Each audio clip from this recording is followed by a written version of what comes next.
One time like this, make it pop like this, make it knock like this, make it drop like. One time like this, make it pop like this, make it knock like this, make it drop like.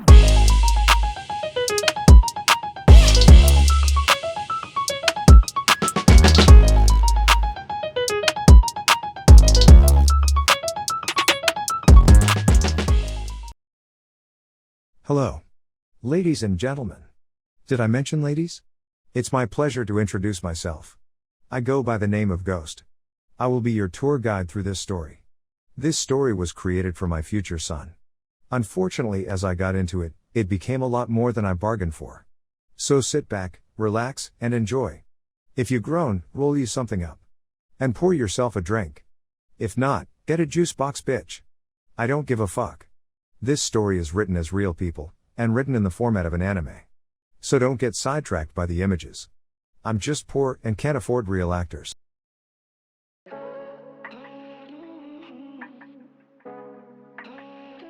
Beep, beep, beep. The sound of an alarm kept going off.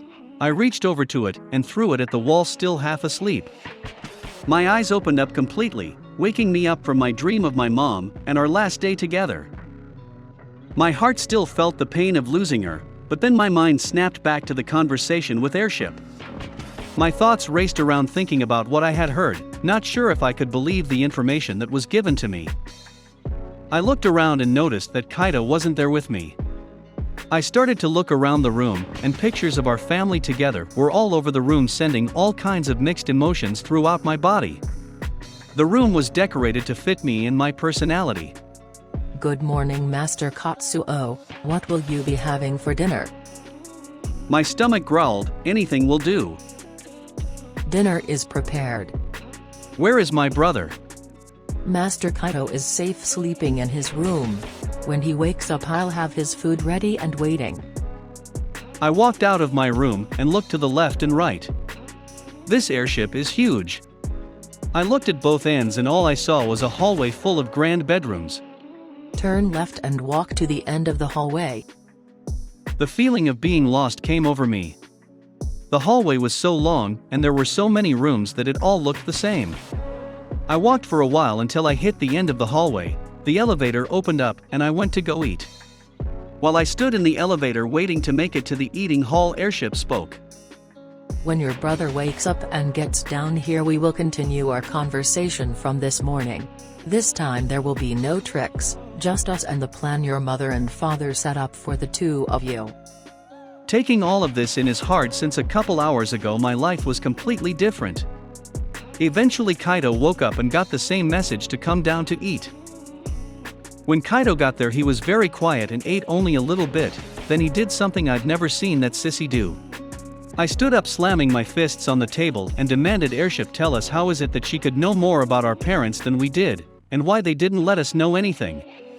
We could have done a lot more to protect them and take this journey together. After your parents left the hospital and your father was torn to bits, he wasted no time doing anything he could to get money.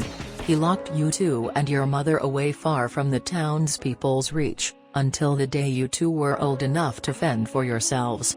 Your parents didn't know how or what they were going to do to get you two away and to safety, but eventually your father had the idea to build a huge airship to travel all of space together as a family with.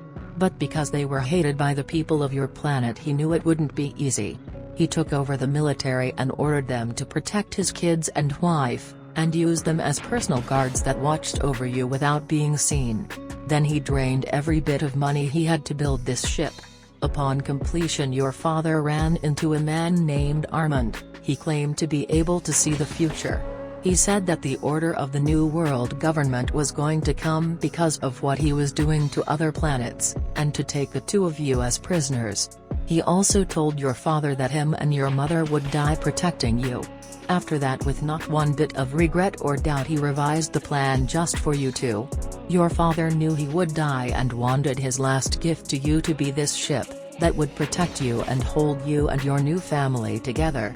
The only problem is he died before he could tell you both the truth. Luckily you still receive this glorious airship anyways. But why would he need to keep it a secret from us and treat us like that? He feared that if you two knew what was going on, you might have tried to kill everyone on the planet in retaliation or ended up getting killed. That's not too far of a stretch for Katsuo, and I probably would have ended up being killed behind his bullshit. He purposely made you put all your hate into him to blind you from the facts. Everything a king would need to become strong enough to change the world is aboard this ship. Your father only had one wish for the two of you, and that's for you two to do something life-changing and positive with your powers. Helping people, protecting the weak, and never living for money or things. After taking all that in, Katsuo looked at me and said, let's go to different planets helping people in need, and on the way start to rebuild our family.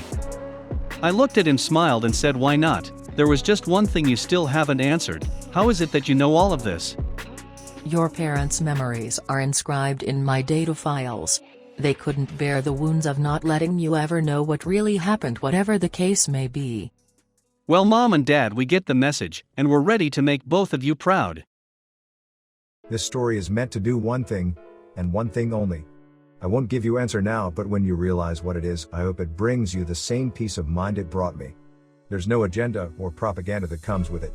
I give you my hand openly, if you choose to accept it. Oh, like and subscribe, you lazy ass, punk bitch. With love, Ghost.